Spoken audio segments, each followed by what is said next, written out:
Hello, everybody. Welcome back to Indies Nuts Podcast. I'm one of your hosts, Stephen Fontana, and I should sound so sexy on my beautiful new microphone.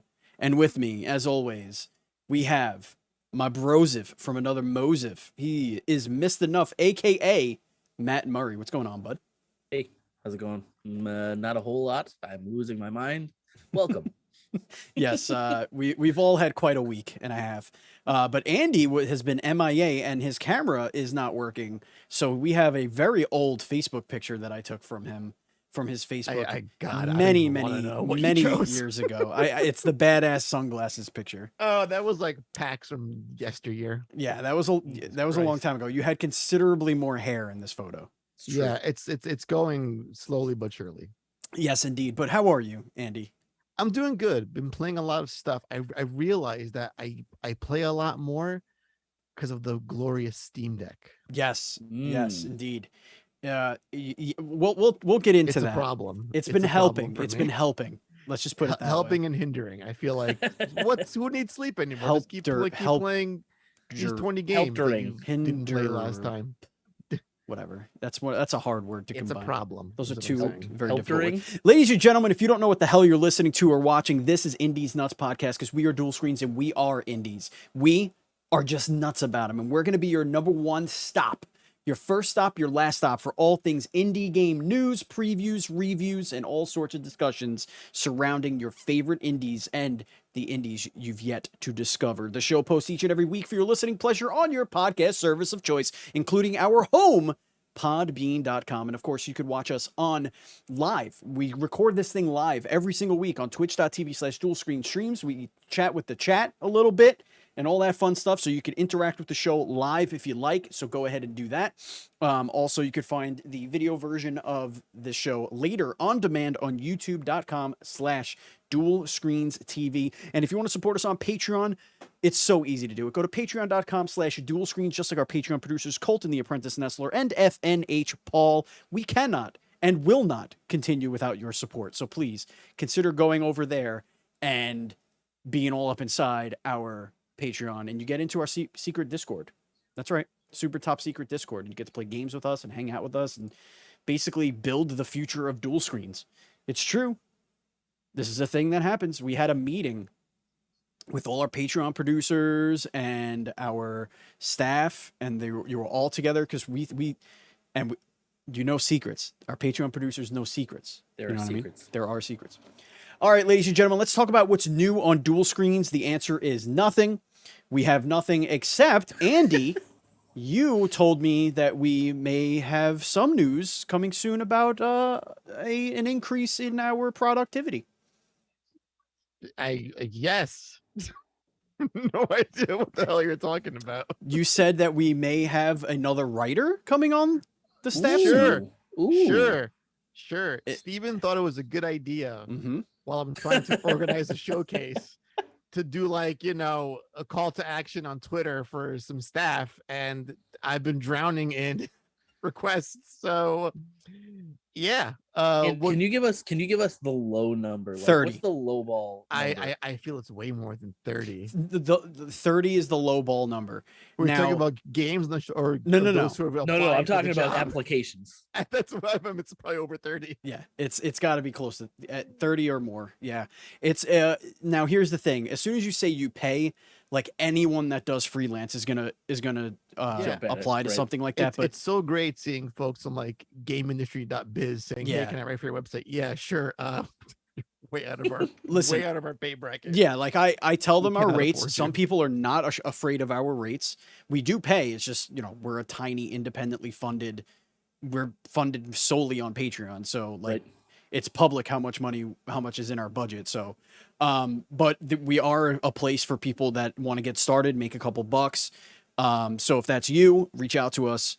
You could email me, Steve at ndspodcast.com. So that's new. We're going to have a new staff member. Hopefully it works out and everything goes well. But also our friend Taylor Allen put out a call to action for a on-screen / podcast personality. We're looking for an additional personality. We are looking for a a lady voice, something that's not a neckbeard, to join out. Well, I guess I can't call Taylor a neckbeard because he can't grow facial hair if he He's tries. a neck. Yeah, he's just the thumb neck. So we can't go with that one, but we are looking for some new voices, some different voices. So again, if you can don't look like a thumb, if like you don't look like a thumb, like Taylor, and feel free like to Tay apply. Tay, yeah. All right, so let's get into the indie game adventures segue. I have been playing a shit ton I noticed of games. Boil it down to like I only put a handful. 4. I only put 4 on the list that I wanted to talk about, and 2 of them I spoke about on crossplay. So I will touch on them just a little bit. But Matt, why don't you start us off with and let us, because you have some. You have an older game on here, and you have something that we have spoken about on the show before. So why don't you hit us up with that? Yeah, so I've been digging back into Slay the Spire. I had originally beaten it with the first 2 characters, the Ironclad, and I forget what the second, the Silent. So I dug into the other 2 characters, and I've been trying to make my way through that. And like that is, I play it on the Switch, and it is like the perfect just. Hey, I'm gonna lay on my couch, put the kickstand on my Switch up, watch some TV, and just like touch screen the cards over. And I just been like pouring hours into that game. It is so good for just casual play, if you want to. But it also, has the depth and strategy of a fantastic deck builder. Probably the best deck builder around, in my opinion. But yeah, so I've been filling a lot of time with that. The other game I've been playing is Soulstone Survivors. Sorry, that's supposed to say Soulstone Survivors, not Soul Survivors. Soulstone Survivors. Yep. Okay. So this is another one of those enemy hell games. But it feels a lot like Diablo in a weird way. There are like multiple characters you can pick. Each character has several different weapons you can craft by picking up different crafting elements in the playfield. And there's like 5 or 6 different playfields, and each one has different elements, like crafting elements that you can pick up in each one, which is a pretty interesting and fun balance, because it keeps you, a lot of these games kind of, if you get powerful enough, you can really just kind of stay in one general area and really just like murder the enemies. And you can do that in this game, but the downside to that is you're not grabbing these crafting components that are scattered throughout the field. So it kind of like forces you out of your comfort zone for these types of games and forces you around the play field a little bit more. What's also cool is as you level up, the way that bosses appear is dependent on the amount of enemies that you kill. So they do a really good job of balancing like your power level versus what you're going up against. And it's still difficult, but it feels more manageable because you actually have like a visual representation of like, okay, I've killed 550 out of 600 enemies to spawn the next boss. Do I feel powerful enough? Are there like gems on the ground that I can go pick up to power up? And it gives you a little bit more agency over your build. And then one of the other cool things is as you get further, like a lot of these games, when you level up, you get to kind of pick a skill, a passive or an active skill. Yeah.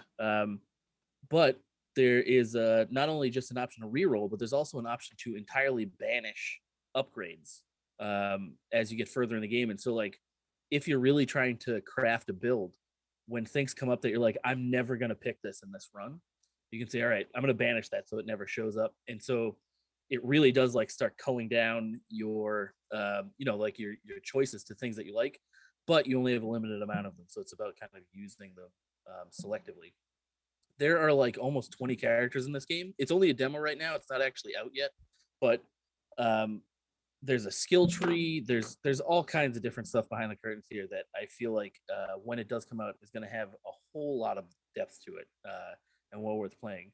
What's wild is that so this plays like other games in this genre where like everything's kind of auto attacking, right? You're picking up different powers or passives, like I was saying, and they're kind of auto firing off. Some of the characters do have aiming, some of them you don't really need to aim. What's pretty wild though is that while they're developing this, they're also developing a game called Rogue Soulstone that is a straight up roguelike, like third person action adventure roguelike, where you're not auto attacking, and all of these same upgrades are coming through to you, but they're all in like active skill slots. And I'm going to check that out for next week. That's more my speed, I think. Yeah, I mean, these, I don't know what it is about these types of games. I am going to attempt to not talk about one next week because I feel like I bring one of these. They hit that cerebellum. Like they just yeah, like it really is. It's like seeing the things explode. And yeah, you're and just like, like, oh, the things I gotta pick up. Yeah.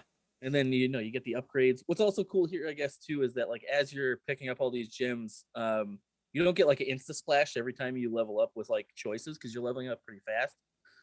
You actually activate the level up with a button press. So like you can actually cache or like you can save levels. So you're like, all right, I really want to I want to really feel like more powerful in like 10 seconds. I don't feel like I need these right now. I'll bank these for now and cash them out later. And that's not, there's no limit to that as far as I've run into it as of yet. But yeah, really solid game. Like I said, it's not out yet, but the demo is available. And if you like these types of games, it is definitely worth a play. Very Diablo vibes. Lots of characters, lots of depth there already just for a demo. So I'm excited to see what the full release looks like. Andreas, tell us about something you've been playing. Tell me. I have 3 games I want to mention this week. Okay. 2 that I'll blow past really quickly. The first is a game called Hell Pie. Hell Pie. Hell Pie. Okay. Hell Pie. Okay. It's a game. It's a platformer. It is. Yes. Like an oldie timey 3D Super Mario Sunshine 64. Hell Pie. I got it right here. Kind of game. Oh, this is awesome. You play as a demon in hell that needs to like make a pie for Satan. Right. Because he's pissed and needs a pie. Obviously. So this is a front runner for Game of the Year. Let me tell you right now. That is fair. So you're in an office space. You're a little demon guy in an office space, and you're walking around, and there's a copy machine.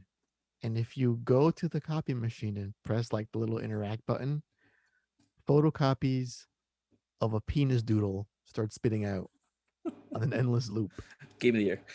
And I sat there for a second, mesmerized by the dong. Are we still talking about Hell Pie? We are. Okay. There's poop monsters. There is poop monsters, yes. Yeah. It's got a lot of good stuff going for it. It's out right now. Very charming looking. If you like oldie school platforming, it gets gross around the 50-second mark. It's gross all around. But that's of the trailer. It's got gross like poop humor, but that's part of its charm. And like puke and a thing exploded. It's a lot of sulfur jokes too. Yeah. Because because of hell. So there's that. Too many penis. Yes. Then there's never enough penis. Then there's a game called The Tarnishing of Shuxia. Oh, I'm okay. pronouncing it right. It's Juxtia is the spelling. Juxia.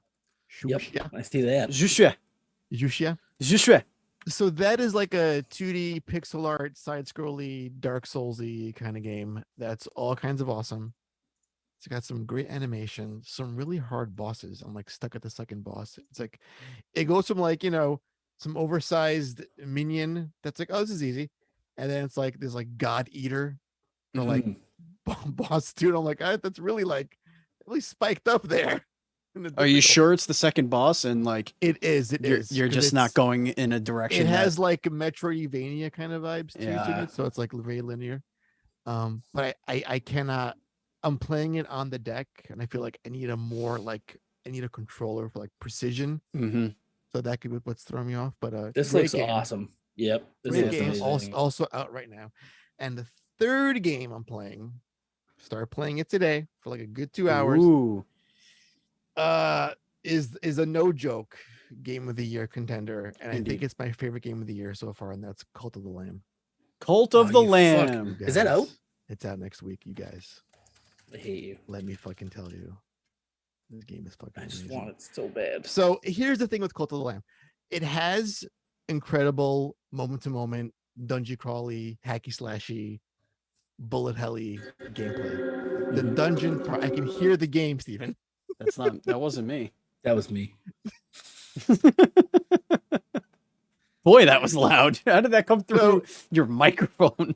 Yeah, I don't know. Yeah, I was like, what the fuck? Hell is upon us.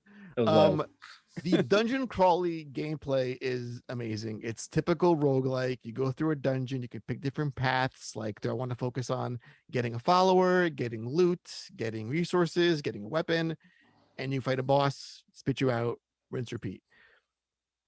But the best part about this game is the colony sim aspect of it, which I had no idea was so deep. Because I got glimpses of it with the demo earlier this year. And I was like, how deep could it really go?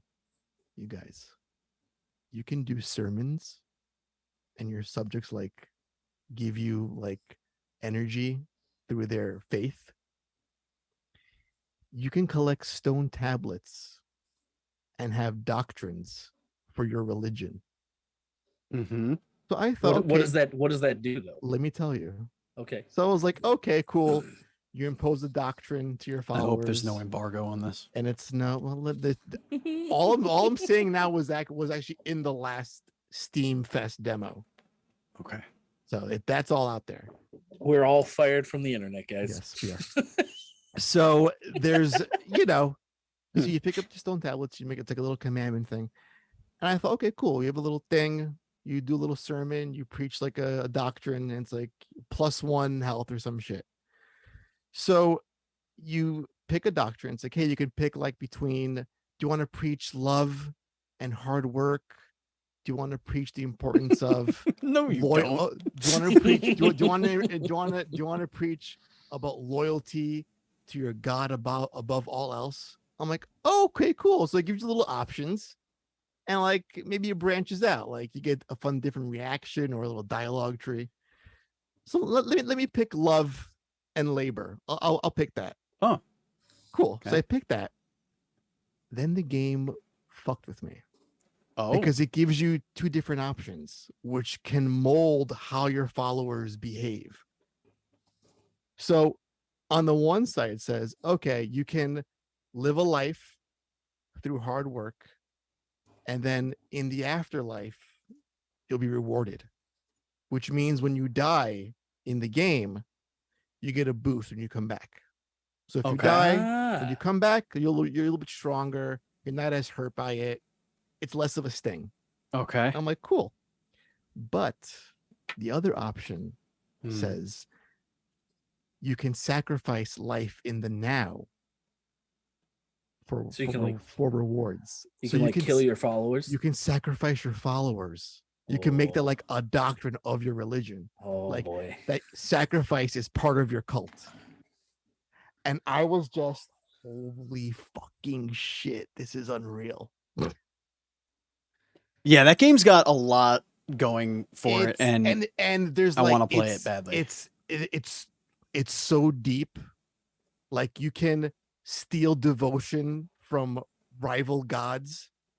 Yeah, it's just so much shit going on that I feel like I can't talk that much about it. But I feel like this game is going to eat my life when it comes out, like Isaac did. Because it's not like it's 2 halves of like one is good and one's like, okay, can I get back to the good part? Like an afterthought. Yeah. Right. They're both amazing parts. Yeah. It's like Animal Crossing. You're building a town, you're building your village, your cult. Like you put up statues and sculptures and fire pits. Like when they get sick, because they can get sick, your followers, if you don't feed them, and they poop everywhere also, which you can use as fertilizer. There's that little. So like if you want to grow like a really good garden, could you intentionally make everybody sick? Well, so like when you feed them, of fertilizer, it says this will make them poop instantly. But if you leave the shit around, then they get sick. It's like, and they'll be like, "Why is this place full of shit? Like, what's going on? What's going on, my guy?" Because their leader is full of shit, aka Dance Guy. All right, yeah, so amazing game out next week. Super excited. Cannot wait. Excite. All right, I have a couple of games I want to go over real quickly. First one are the 2 that I mentioned on crossplay. So if you want to have a little bit more of an in-depth conversation, unless you guys have questions, I played Half-Earth Socialism, which is a game about basically the Earth decides that all the people of Earth decide they need one leader to get them away from a complete collapse of civilization. And it is a card game where you create technologies, you research technologies, you adopt policies, and you're basically trying to reverse global warming, keep people happy, and just make the earth not crumble and die.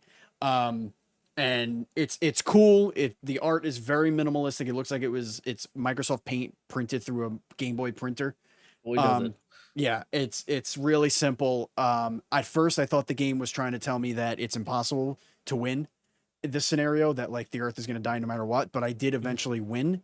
But like basically you have different factions of government that you're trying to appease to. There's consumerists, there's agricultural people, there's like the earth people there, it's just like tree huggers, and then there's the technology science people. It's like you're always trying to balance everything. You're just trying to lower the temperature of the earth, feeding while not having people starve, and having enough energy for everyone, and on all that stuff. So it's like a game of balancing everything out. But if you like a quick and I believe it's free, so if you want just a quick little time waster, you could play that for a little bit. Looks very board gamey. I like it. Yeah, I mean it's simple. You just get a bunch of it's really like dry. Like the whole game is very dry. It's just it almost reminds me of like an old Windows 98 game that you would play in school. Like it certainly presents itself that way. Yeah. The other game that I played here is it's in early access. It's Dungeons of Sundaria, which is a 4-player multiplayer dungeon crawly third-person action game. It is very rough around the edges. Nothing really to write home about right now, except that the rogue that I'm playing with, I really like that it plays like a rogue, where sneaking around, stabbing things in the back is helpful. It's got a Diablo-like loot system, tons of loot drops, and you're kind of just juggling everything. There's a crafting system, but it's very, very bare bones right now. I would say that it's probably got 2 years of real development behind it that it still needs. But it was a good time for the time I spent with it. I like to play multiplayer, so if anybody else out there wants to try it with me and run some dungeons, feel free to hit me up. The next one that I want to talk about is Ex-Zodiac. I finally was able to boot this one up. I had some free time that I just kind of sat down and played. This is Star Fox. This is what Star Fox should have been forever. I don't know why they stopped making Star Fox like this, but it is Star Fox. It is Star Fox SNES version, but oh my god, way smoother, and the game the controls make more sense. The characters are kind of forgettable. I don't like when they're talking to you, they're not as memorable as like Slippy and Falco. Like you don't really like remember them. But the bosses that you fight are memorable because they are the animal creatures. So like you'll fight like a cobra guy, and they have really funny lines that they'll say. It's all the blah blah blah blah blah blah blah blah blah blah blah blah blah blah blah blah. Like it's all that. It's no no spoken word. But it's really, really good. Like super good. And eventually you there's a level where you have to go on land, and it doesn't do like the Star Fox Adventures bullshit. It keeps it the same gameplay. It's just you're on a motorcycle. So like I was looking at like that, and then there's like the Space Harrier level too. Yeah. And that's another one that's in early access right now. So hopefully a lot more worlds and options come available to us. But it's got your barrel roll, your bombing. If you hold the shoot button down, because you have to keep pressing shoot to like shoot your lasers.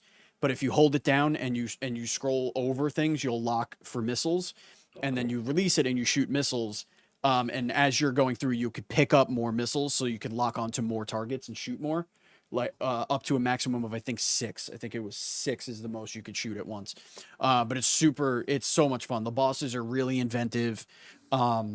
It just reminded me of playing Star Fox and like what we loved about Star Fox, but like now and done really well.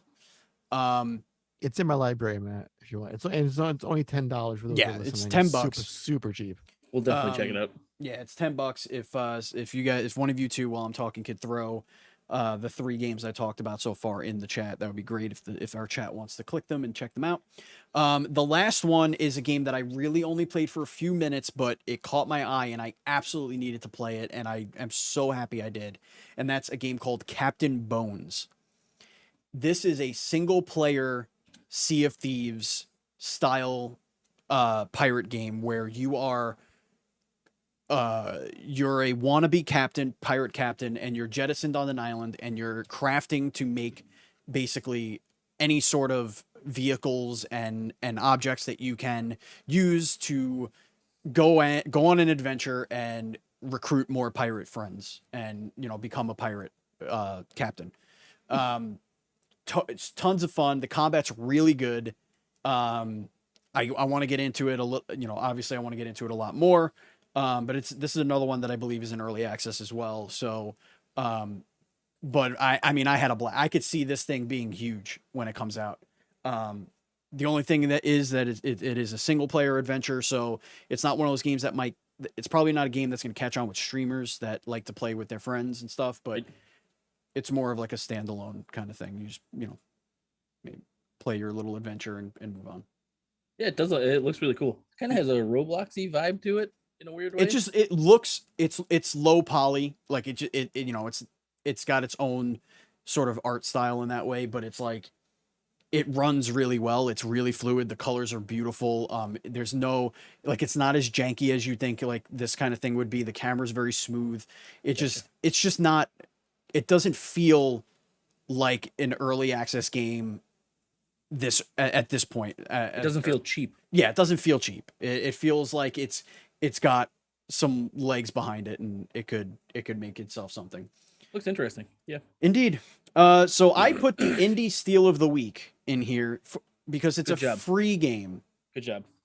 Yes, indeed. It is a free game, and it is one of my favorite deck builders of all time that is in video game form, and it is the Dominion card game. This game is perfectly recreated in this version of the game.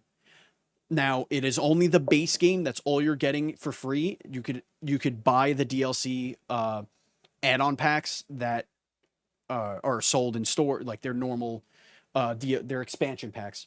So like Seasides and Alchemy and like all of those things. I own a few of those in like actual hard form. So, but if you like challenging and fun deck builders, this is the perfect deck builder, like 100%.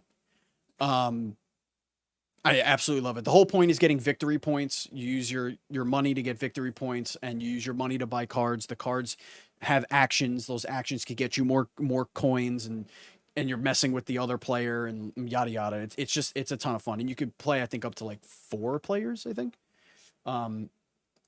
Give that a try. It is free 99. Free 99. Yeah, that's pretty wild. It also has online. I wonder why it's free, because they're expecting you to like it so much that you buy the 100%. DLC. Yeah, okay. That's absolutely 100%. Because it's really, really good. And some of the DLC is like $5. It's like there's I think $6, $9. One of them's like $12. It's like, it depends, because there's some of them are smaller packs. I'm gonna have to download this game. Download it. You're gonna become addicted to it, because it is a phenomenal deck builder. Steve, can I fight you? Yes. Sick. You're gonna win, but it's gonna be fun. Cool. Awesome. All right, let's get into the indie news report. There's just a couple of items here on our list. Matt, why don't you take this first one, because I actually didn't put any of these stories on here. So why don't you take us into this? So this was just announced, not necessarily big news, but this game Alterborn was announced, and the trailer, if you watch it, which if we can post that in the chat there, looks amazing. This is a third-person action adventure, like roguelike, but with like a Souls-like twist to it, and I think it looks super interesting. Coming out of Polish studio Iron Lung. Just something I saw get announced that I am very excited to try out. Yeah. One thing I'm confused about, though, is that in this article, it does say it takes a dip into the roguelike pool with randomly generated handcrafted maps. Maybe it's like Returnal. Sure. Like the rooms Yeah. are handcrafted. And they like just they're stuck together. In Like different each ways. module is handcrafted, but it's randomly jumbled. Assigned. Yeah, exactly. Yeah. And that does look cool. Though. Yeah, it looks pretty rad. Light news week this week. I tried to scrub what I could from the interwebs. This second one is more fun than anything, though. So, 20 minutes till dawn. Very successful. One of those bullet hell, enemy hell games, rather, those survivor games. Has a new tag for certain players of the game who accomplish a certain feat. Oh, yeah, it's pretty wild. Do tell. I'll give you each one guess as to what it is. I already know, so I'm not going to guess. Okay, Andy, you guess. Oh shit!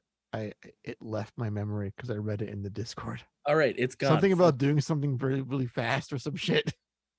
Incorrect. By the most incorrect you could possibly be. So the 20 minutes till dawn tag that you can get in their Discord right now is 7 days till dawn, and the idea is that you need to have an endless run that lasts 7 days. That is insane. 7 days of human time? I think it's 7 days of in-game time, which is like 10,000. I don't know. So I was thinking about this when I was reading it because I can't remember how quick or not quick the clock in that game is. And so if it is human time, that would be insane. But also it's pretty insane just outright. Purger tried, and he made it 138 minutes before the enemies in the game just absolutely wrecked him. That's like not even a day, is it? That's what is that? Minutes? That's 2 hours. That's 2 hours. Yeah. Okay. Yeah, that's not even like a day, right? No, that is my commute every day. That's what that is. I don't know how to math. Give me my spaghetti. That is pretty dope. I do want to give a shout out to a game I didn't personally play, but I know has been getting a lot of love that I'm looking forward to playing, and that's Dwarf Romantic. And I know Andy, Ken has been playing this, and I know in our chat we have a couple of people playing it. Miss Envy's been playing it. You guys, that game, so it's on in the background. It's like he's watching the world's saddest documentary. That fucking music. What? Of that game. So the whole point of the game is you get a stack of tiles that all have different terrain on them, and you get essentially you're building a world using this terrain, but you have to do certain goals to get a score. So like one will be like make a river that's 6 tiles long, so you have to like make sure you're moving everything around. You can't like undo what you do. So it's all about, it almost reminds me of Pipe Dream. If you've ever played Pipe Dream, where you're just you get your pipes and you have to lay them, and then the liquids, and you gotta see how much you can do. It's like that, but it's like there's farms, there's land, there's forests, there's rivers, there's a lot of cool things there. So it's just a really, really cool game. It's very chill. If you fail, if you know, you're still gonna make something cool. There's no real like gamified thing about it. It's just like you have your goals that you're trying to hit a high score, and I think you could unlock different tile types as you're playing. I'm pretty sure I saw that too, but again, I'm telling you based on what I've seen, and I've watched about 3 different streamers now play this game. So that's one that I actually want to dive into. Maybe I'll dive into it for next week. It's also part of a pretty cool bundle on Steam right now called the Serene City Builder bundle, which has Islanders, Townscaper, Cloud Gardens, and that in it. All cool. Of those other games I love. Like $40. Yeah, all of those other games I love, which makes me think, also based on everybody else's, specifically Envy's positive thoughts on this game, that I'm gonna buy it like right now. So I also want to give a shout out to 3 press releases that I got either today or yesterday for some games that I thought looked really cool. I'm going to just drop the trailers in the chat here, but one of them is for a game called Kokoro Clover. It's a it's a Japanese cartoon, like Saturday morning cartoon inspired platforming game, and it looks really, really cool. Super Japanese, but just really dope. Like, it reminds me of those, like the Sonic cartoon from like the early 90s with Jaleel White.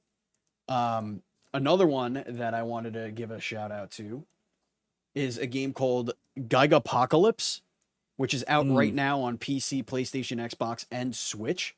This just looks like a blast. It's a kaiju game, side-scrolling game where you're just, I guess, destroying cities and stuff. It just looks really fun. It looks kind of mobile game-ish. Looks like it might be like an autoplay, but it looks like it's just mindless fun. And another one that I saw today that I'm interested in that I'll check out for next week was Afterwave Downfall.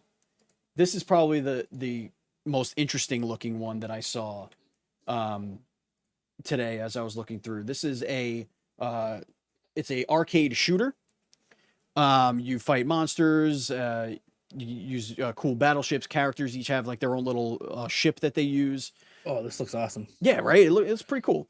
You can upgrade your ships. It's on Xbox and Nintendo Switch right now. I'm not sure if it's also on PC. But it's a like a vertical arcade shooter.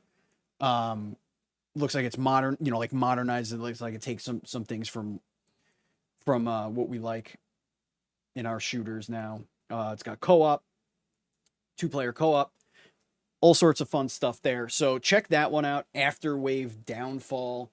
Where are we going? I think this is out already, but I'm not 100% sure, but I did get the press release like today. So yeah, check that out. Do it. All right. Now let's get it. Do we have a Kickstarter of the week? I don't think we do. There's none on the list. Yeah, no, I could not find one, or one didn't stick out to me this week, and that's fine. Asked, but yeah, nothing from me this week. It has to hit you right in the balls. You know what I mean? Yeah, I'm not faking this. Guys. Right in your indies nuts. This is real. Yeah, real shit. Real shiitakes. Mushrooms. So while we say our goodbyes, because that is going to bring us to the end of the show, we're going to kick it to the chat. Chat, if you have any games you want us to check out real quick, maybe for next show, or if you have any questions you want to ask us about any of the things we spoke about today, or if you have any news that you want us to cover, please feel free to drop that in the chat right now. But for the time being, I want to say thank you so much for listening. If you want to follow us on social media, I'm at Batchild27, Andy is at Pantsky, Matt is at Missed Enough, and Dual Screens is at Dual_Screens. You can, again, you can join our Patreon, patreon.com/dualscreens. Check out our website, dualscreens.com. Our Facebook group is facebook.com/dualscreens.com, and our Facebook group is facebook.com/groups/DS podcast. We're also on TikTok under Dual Screens. We're on Instagram under Dual Screens. So check us out everywhere. We're going to try and get as much of our podcast content cut up into like fun moments and throw that on our social media. So it could be a fun place to digest some of our smaller content. We are still working on the showcase, which is shaping up to be incredible. Ain't that right, Andy? I got a trailer today, you guys. I was like a little bit teared up, because it was like above and beyond what I expected someone to give me. Mm-hmm. And it's one thing to see like someone just cut like, here's 2 minutes of footage of my awesome game, here you go, which I love. But there was more of a personal touch on this one. Like it was like game developer story and like behind the scenes in like a 2-minute video. That's perfect. And I was just like, this is more than I asked for, and I'm like getting misty. Good stuff. I'm so excited. Also, a game that we interviewed is out right now, but I have not had a chance to play, but I see so many people playing, is Bear and Breakfast. I want to play it so bad. I just did not get around to it. So I'll have thoughts on that game next week as well. So next week should be jam-packed with some chats about some indie games. Our chat has not much to say. Just Buzz Killington wants a shout out to 2 Point Campus coming out. Awesome. What else we Campus. got? Coming out on, I said campus, didn't I? Yep. Okay. I'm an idiot. That's Okay. all. Which will be on Game Pass. So there you go. And that's it. That's going to bring us to the end of the show. Thanks, guys. This was a great show. Thank you so much for doing this with me. Thank you, listeners and viewers. It was an absolute pleasure. Thank you, Andy. Thank you, Matt. Thank you, everyone. And as always, please be excellent to them indie games. And you're nuts. Your indies nuts. Meaning me, Andy, and Matt. Yep, my balls. We are Always no, good, not always. balls. No, Nuts. sorry. Always The indies nuts. Treat your nuts with respect. Yeah, treat all your treat your indies nuts with respect. yes.